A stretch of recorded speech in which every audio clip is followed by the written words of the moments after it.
দিয়েছি দুপুরের জন্য টমেটো চাটনি। এখানে টমেটো চাটনিগুলা বসাই দিয়েছি, এখন লাড়াচাড়া দিব, দিয়ে রেখে রাখবো। হয়ে গেছে, ভাত বসেছি, ভাত ঠিকে দিব।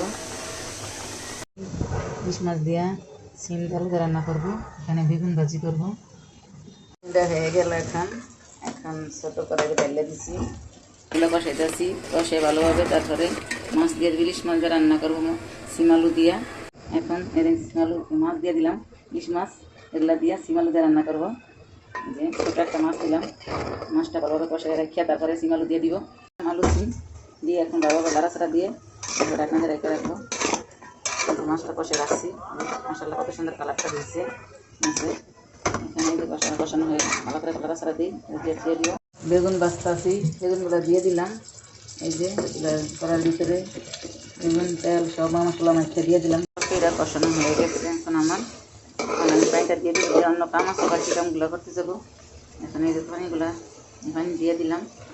এই যে পানি দিয়ে দিছি, দিয়ে আমার অন্য কাম আছে, এগুলো আমি করতে এখন চলে যাবো। কাপড় চোপড় দেবো, চাদর চাদর ভিজেছি, কম্বল ভিজেছি, ওগুলো দেবো। এখন তরকারি হয়ে গেছে, এখন মাছটা দিয়ে দিলাম, ধনিয়া পাতা দিয়ে দিতেছি। এখন একটু করে নামিয়ে ফেলাইব। হয়ে গেছে তরকারিটা, সিম আলু ইলিশ মাছ।